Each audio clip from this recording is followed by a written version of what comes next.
from Cambridge International School, Dasuha, and in today's class we will start the last chapter of macroeconomics, chapter number 12, balance of payments. And in the starting of this chapter, I will talk about the most basic definition, which if you remember we studied in the starting of the statistics for economics book. We talked that there are two types of transactions in an economy: economic transactions and non-economic transactions.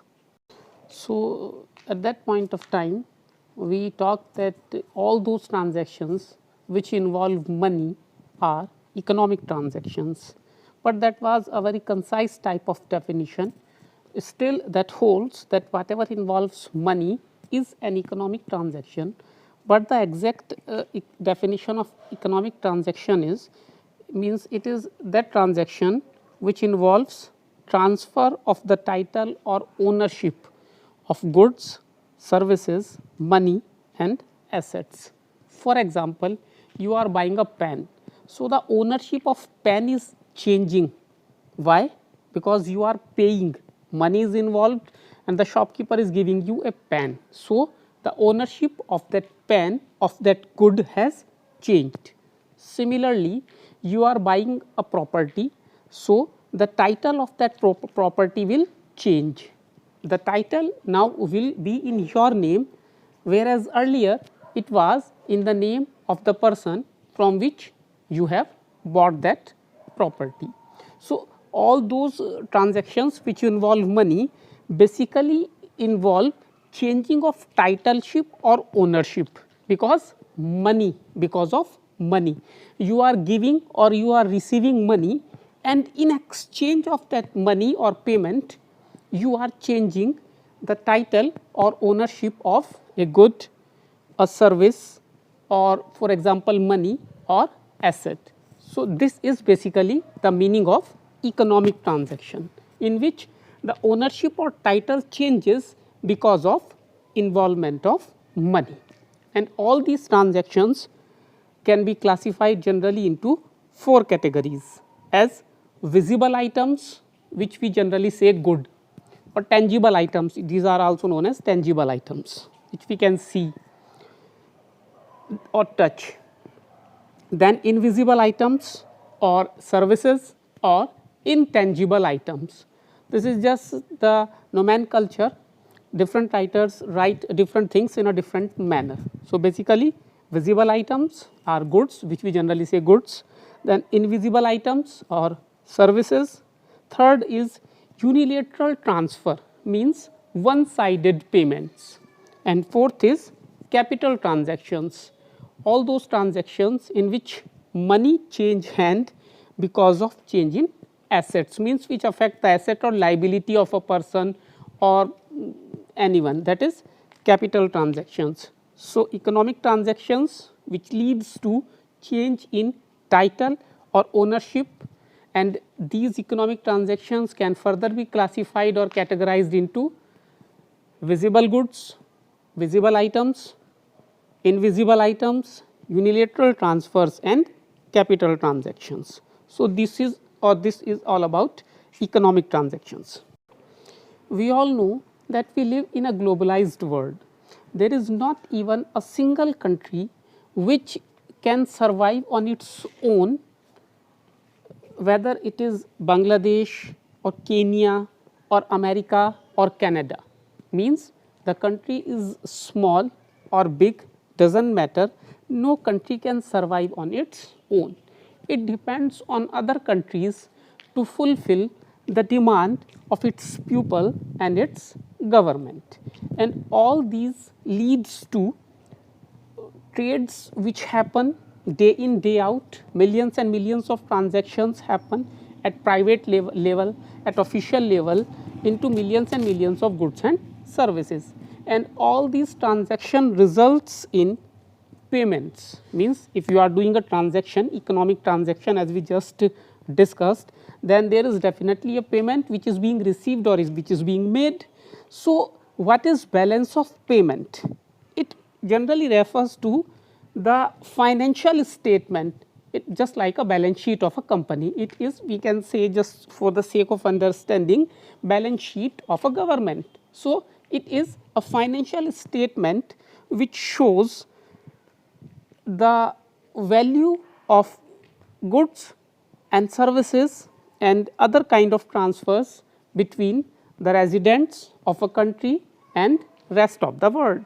Residents of a country does not mean only the individuals, but the individuals, the firms, the banks, the government, everybody within a country or within an economy, whatsoever dealings, economic dealings they are making with the rest of the world, the financial statement of all those transactions is generally balance of payment. Let me read for the sake of definition. The balance of payment record the economic transactions. You just keep in mind economic transactions in goods, services and assets between residents of a country with the rest of the world for a specific time period, typically a year. So, it is an annual financial statement, and residents of a country include individuals, firms and government agencies as well as banks and financial institutions. So, this is balance of payment. Sometimes it is in our favor, sometimes it is not in our favor. We will be dealing with all those questions in the next video or in the next class. Here, let us just understand what is balance of payment. It refers to the annual financial statement showing the economic transactions between the residents of a country and rest of the world. Residents of the country means individuals, firms and government agencies from that economy.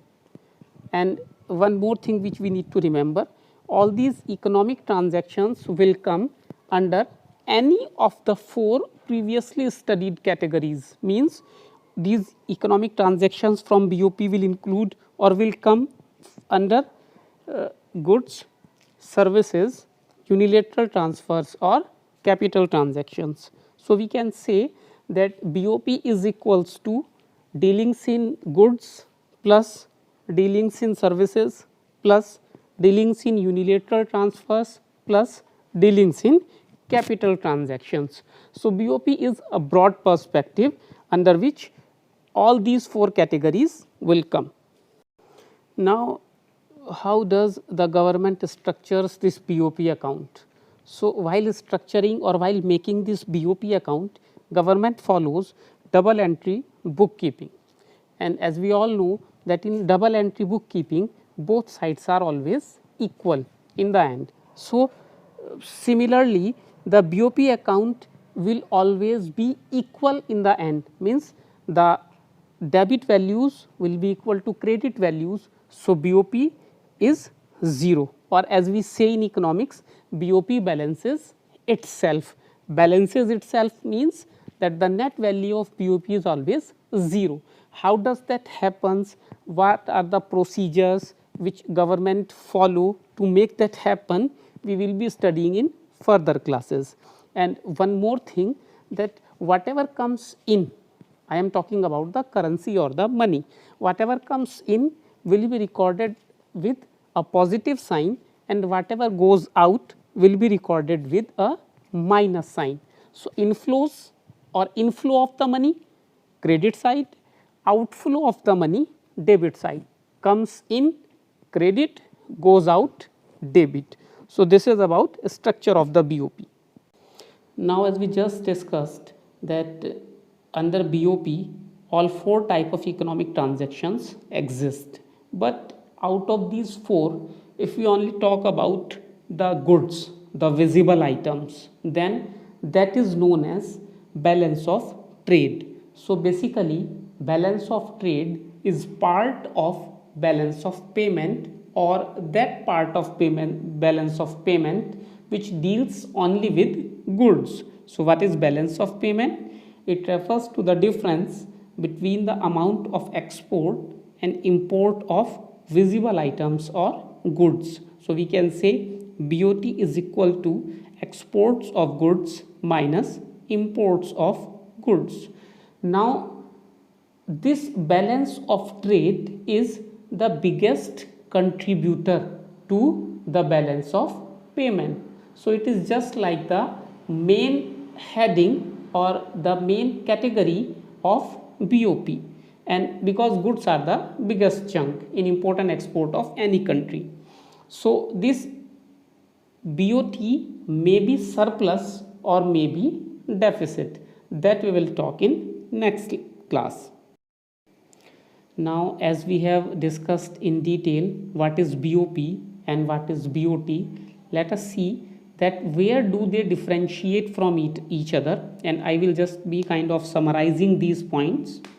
First, BOT deals only with goods, whereas BOP deals with goods plus services plus capital transfers plus unilateral transfers. Second, BOT may be positive, negative or balanced, whereas in case of BOP it always balances itself, means debit side is always equal to credit side, but this is not the case with BOT. Sometimes imports are greater, sometimes exports are greater. Then third point, deficit in BOT can be met by BOP, meaning, and as the point must be clear to you after all these discussion, that BOT is basically a part of BOP. So if BOT is negative or unfavorable, that can be adjusted with the rest of the BOP which is positive. On the other hand, if BOP is negative, which will be a bigger sum, that cannot be balanced with BOT, because BOT is smaller, BOP is bigger. BOT is a narrow perspective and BOP is a broader perspective. So if there is negative amount in BOT, we can balance with positive BOP because BOP is greater. But if BOP is negative, it cannot be adjusted with BOT because BOT can never be greater than BOP. And last point, as we just told you, that BOT is a partial view of an economy's structure or its strength, because BOT deals only with goods, but BOP presents a complete view of the economic development, economic growth, economic status of an economy, because it includes all types of transactions. So this was about the difference between BOP and BOT. So that's it for today, students. In tomorrow's class, we will be discussing about how does government segregates different type of transactions of BOP into different type of accounts of BOP. Till then, stay healthy, stay inside, stay safe. Bye.